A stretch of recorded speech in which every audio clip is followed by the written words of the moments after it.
Hello everybody, welcome back to my channel. Today we are going to look into another important concept in SQL Server. Before going into the concept, I would request you to subscribe, like and share to your friends and family members. For today our concept is on recovery models. What are recovery models? I am going to explain you clearly in this particular session. So recovery models are of three types. One is full recovery model, one is bulk logged recovery model, one is simple recovery model. Let us see that in our database related.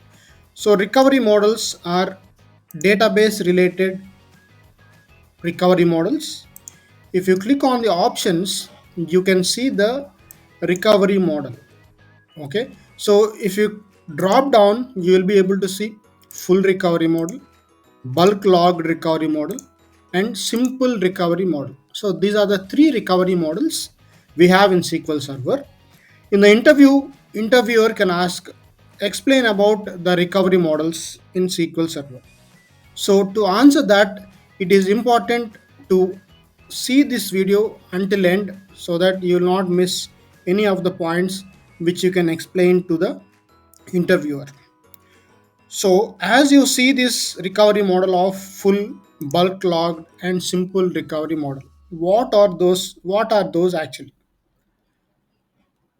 Full recovery model is the process in which it records all the transactions happening on the database. To explain that clearly, it is important to go back to our SQL architecture. You can also go back to the session which I explained you on SQL architecture because this is related to the architecture also. When I was explaining about the architecture, I was explaining here related to the access methods from where we will have the option from SQL Server will identify what is the query type, if it is select query or update queries. If it is select query, it will directly go to the buffer manager and no need of recording anything on the transaction log. But if there is any update or insert or delete, the transaction need to come to the transaction manager and it need to record in the transaction log. The same way, what the full recovery model means, it records all the transaction logs.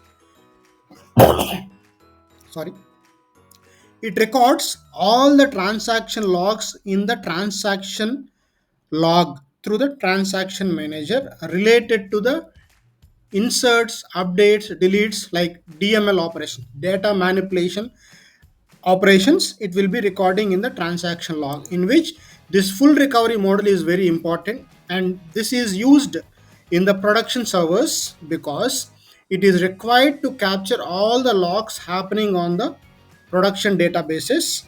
If we want to restore or we want to recover later, this is going to be an important task. I will be explaining that recovery points later.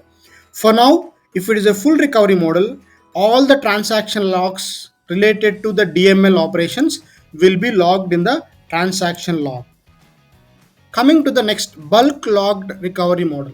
So usually the definition for this is minimally logged, means this is recommended to put if we are doing any bulk transaction, bulk inserts, bulk deletes, bulk updates, such activities we will be using this bulk logged recovery model so that the transaction log will not grow huge.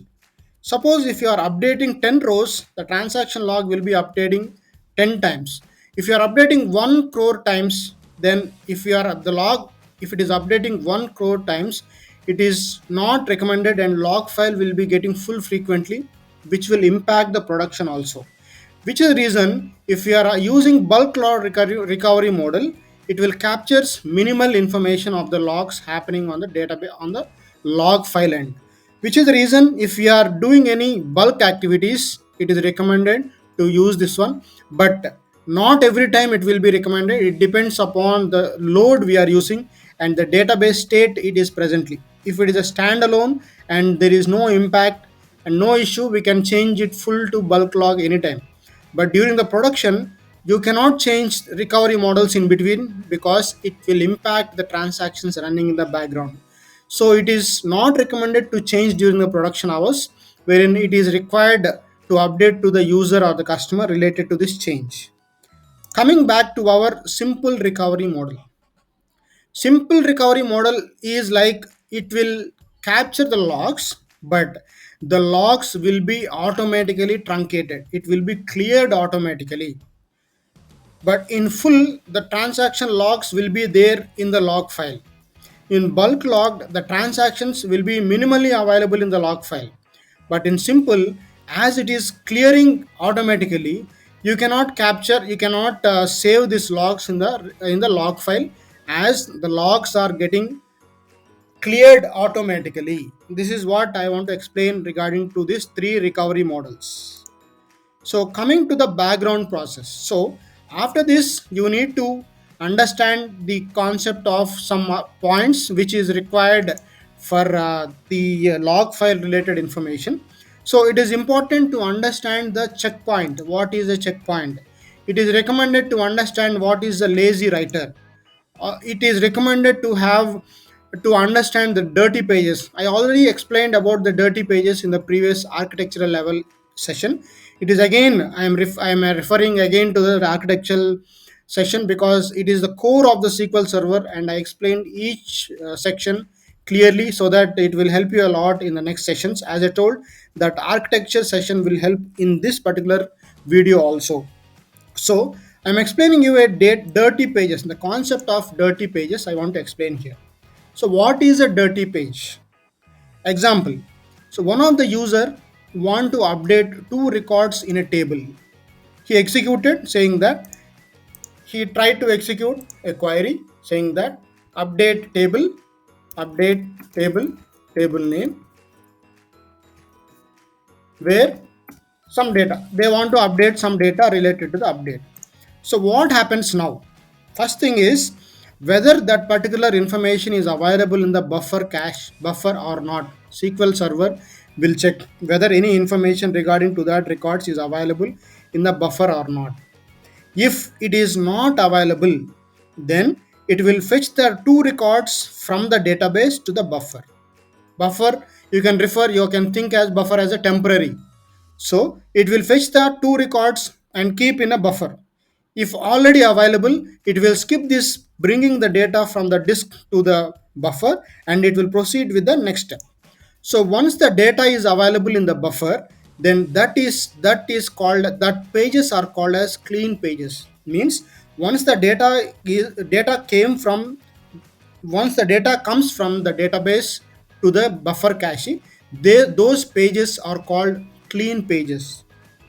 So as a next step, what happened once our data is updated, once this is executed, our clean pages will be there, and there will be another copy of pages will be created, which are called as dirty pages. Means that in this section you will have clean pages and dirty pages also. Clean pages are the data which we got from the database, and dirty pages are the pages which are updated as per the query the user gave. Next is, and these dirty pages which are updated will be saved into the log file. Here again, if you refer here, the pages will be saved in the log file. Log file I want to refer as a transaction log file. And next it will update to the respond to the user saying that data is updated, data successfully completed successfully. That particular data will be updated to the user, and those logs will be there in the log file. As I told, the logs will be there in the log file, and there is a concept of checkpoint which will which will roll forward the transactions to the disk. So till now, the records are not updated in the database. After this point only, the database will get updated. After this point only, database transactions updates in database. So this is the flow which a process, a transaction, if it is coming, it will flow like this: checking, updating the logs, responding to user, checkpoint happening, saving the transaction to the disk, or saving the transaction to the database. This is the flow. Here you need to understand two additional concepts which are called as checkpoint. Checkpoint is a process which rolls forward to the database. Checkpoint happens on the log file. Whenever there are any transactions which are completed, whenever any transactions which are completed and dirty pages are created, then those will be forwarded or roll forwarded to the database. Here, this is the reason I wrote here checkpoint means flushes dirty pages to the disk. Flushes means moves the data pages, dirty pages to the disk. Means that the data which is updated, two records which are updated are created as a dirty pages. These two records will be moved with the help of checkpoints to the database. So if checkpoint is not happening, the updated data in the form of data pages will be there in the log file itself. It will not get updated in the database, which is the reason there is a concept of checkpoint which moves the updated logs to the database. The same way we have another concept called as lazy writer. So lazy writer is an inbuilt process by SQL Server which flushes the dirty and clean pages to the disk. So clean pages to the disk means what lazy writer does is it manages and keeps the buffer manager or buffer ready for the new transactions, which is the reason this will be running in the background, which cleans or flushes the dirty and clean pages, so that if new transactions are coming, the buffer will be ready to take the process. So these are the two major differences between the checkpoint and the lazy writer. I'm explaining here because this is an interview question again. So what are the difference between the checkpoint and the lazy writer? There are a couple of 3 to 4 differences between the checkpoint and lazy writer. You can go ahead and Google out the difference between these two, and I recommend you to put your answer in the comment sections. I will review, and if there is any addition or any explanation, I will respond back to you on the comments or any other video. So I want you to look into this particular concept to understand the difference between the checkpoint and the lazy writer. So these are all related to the recovery models, and this is about the background process. And our next concept will be on backup types, which I'll be explaining. I don't want to explain here because it will confuse it. You will get confused because of the recovery models and backup types, which I don't want to cover in this session. This will be covered in the next session so that you will understand the difference between the recovery models and the backup types clearly. So I hope you liked this video and you got some inputs, you got some knowledge from this session. If you like this, if you feel this content is helpful to you, please don't forget to like, share, and subscribe to our videos, to our channel. Thank you, everyone.